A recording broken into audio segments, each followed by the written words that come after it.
সন্মানীয় অতিথিগণ অসমৰ বিভিন্ন প্ৰান্তৰ পৰা আহি উপস্থিত হোৱা আমাৰ অতিথিবৃন্দ, তিনিচুকীয়া জিলাৰ স্থানীয় আমাৰ সন্মানীয় ৰাইজ আৰু পৰম শ্ৰদ্ধেয় আই মাতৃসকল, সৰ্বপ্ৰথমে মই আমাৰ আহ্বায়ক সমিতিৰ তৰফৰ পৰা আপোনালোক সকলোকে দলীয়ভাৱে সম্ভাষণ তথা সেৱা নিবেদিছোঁ। আজি আমাৰ সন্মানীয় সভাপতি মহোদয়ৰ আদেশ মৰ্মে মই আজি সভাৰ উদ্দেশ্য আৰু প্ৰয়োজনীয়তাৰ বিষয়ে এক আলোকপাত আপোনালোকৰ সন্মুখত দাঙি ধৰিব লৈছোঁ। হয়তো আপোনালোকে গম পাইছে, বৰ্তমান সময়ত আমাৰ ভোজপুৰী সমাজত বহুতো দল সংগঠন আছে আৰু তেওঁলোকে নিজৰ নিজৰ কৰ্মখিনি কৰি গৈ আছে, কিন্তু ক'ৰবাত নহয় ক'ৰবাত কিবা এটা সুৰুঙা আমাৰ থাকি গৈছে। যিহেতু আমাৰ সমস্যাখিনি কোনেও আজিলৈকে উত্থাপন কৰিব পৰা নাই, উপযুক্ত সময়ত আমাৰ সমস্যাবোৰৰ প্ৰতি কোনো মাত নামাতে। বিগত সময়ছোৱাত অতীতৰ পৰা আমাৰ পূৰ্বপুৰুষসকলে তেওঁলোকৰ কৰ্মৰাজিভাৱে অৰ্থনৈতিক সবল কৰিবৰ কাৰণে অসমৰ বহুতো অৱদানৰ আমাৰ প্ৰমাণ আছে।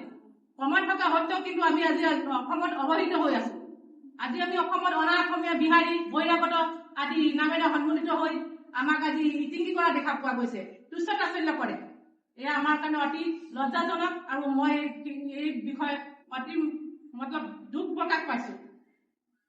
আপোনালোকে হয়তো সকলোৱে গম পায়, এয়া আমাক আজিৰ পৰা নহয়, আজি কেইবাবছৰ ধৰি আমাক অনা অসমীয়া, বহিৰাগতৰ যিটো এটা হাৰাশাস্তিৰ পৰিৱেশ হৈ আছে, সন্মুখীন হৈ আছো, তাৰ ওপৰতে মই কথা ক'ব ওলাইছো। আপোনালোকে ভাবিছে আৰু গুৱাহাটীৰ ৰাইজেও গম পাইছে যে সংগঠন বহুত আছে, কিন্তু আপোনালোকে কওকচোন, সময়ত মাত মাতেনে কোনোবাই?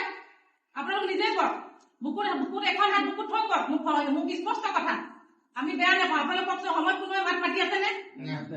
আমাৰ ইমান সমস্যা হৈ আছে, কোনোবাই মাত মাতেনে? সমস্যা কোনো নাই, কিন্তু আছে কিছু সংখ্যক আমাৰ মাজৰে নেতা আছে, তেওঁলোকে আমাৰ ভোট বেংক বনাই থৈছে। আমাক য'ত দেখা যায় এবাৰ এয়া মিটিং হ'ল নহয়, এয়া মিটিঙত সমস্ত যিমানজন মানুহ আছে মূল মানুহ, তেওঁলোকে দেখো আমাৰ ভোট বেংক বনাই থৈছে। আমাক চৰকাৰে ভোট বেংক হোৱা নাই, আমাৰ মাজত থকা নেতা, কিছুমান সংগঠনৰ নেতাই আমাক ভোট বেংক বনাই আছে, আৰু এইটো কথা আমি নস্যাৎ কৰিব লাগিব।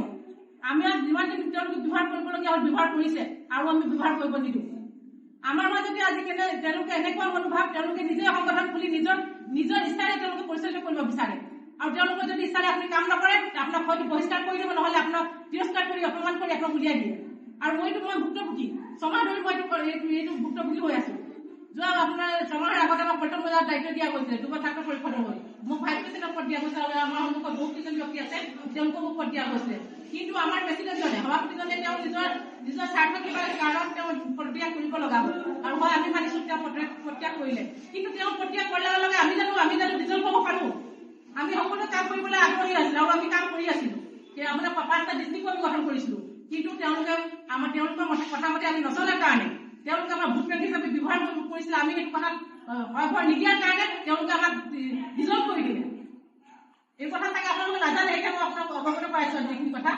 ডিজলভ কৰি তেওঁলোকে আমাক নচাত কৰি তেওঁলোকে হোৱাটছআপতে কমিটি এখন বনাই লৈ আমাক যিকেইজন 18জন ব্যক্তি আছিলো, তেওঁ আমাক কোনো ধৰণে যোগাযোগ কৰা নাই।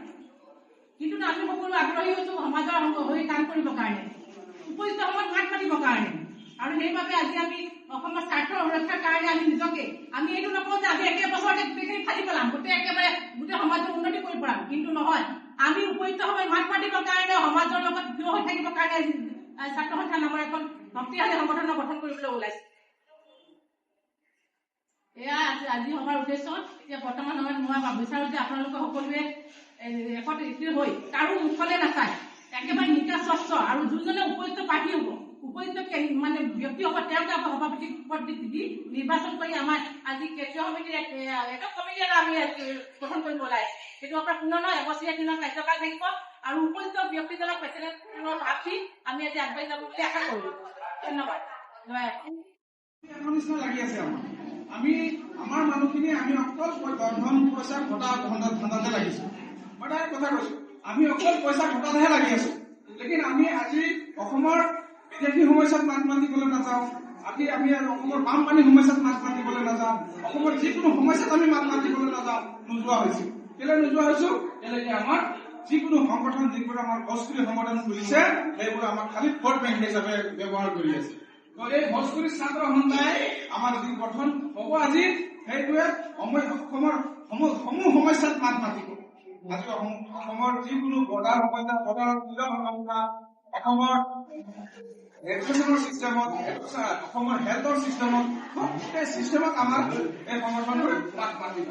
আৰু মই আশা দিছো আমাৰ গগৈ ডাঙৰীয়া, তেওঁ আহিছে, মই তাক ধন্যবাদ দিছো। তেওঁক মই নিমন্ত্ৰণ কৰি মনত ভাল লাগিছে যে আমাৰ এই সংগঠনটো কোনো জাতিক গালি কৰাৰ কাৰণে সংগঠন নহয়। আমাৰ সংগঠনটো হয় আমাৰ নিজৰ অধিকাৰ প্ৰাপ্য কৰাৰ কাৰণে। আৰু আমি অসমৰ যি সমস্যা, অসমৰ যি মানে জ্বলন্ত সমস্যা, সমাজ ব্যৱস্থা, কি আমি কেন্দ্ৰীয় বিহু পাতিব নোৱাৰো নেকি? আমিও এটা কেন্দ্ৰীয় বিহু পাতিব লাগে আমাৰ লাহে লাহে। এইকাৰণে আমিও এটা বিহু পতাৰ উদ্দেশ্য লম। আমাৰ বিভিন্ন কাম হ'ব, আৰু এইটো এটা পবিত্ৰ মজিয়া হয়, যি মজিয়াত আমি চবে মিলি জুলি কাম কৰিম আৰু আগন্তুক কাম কৰিব।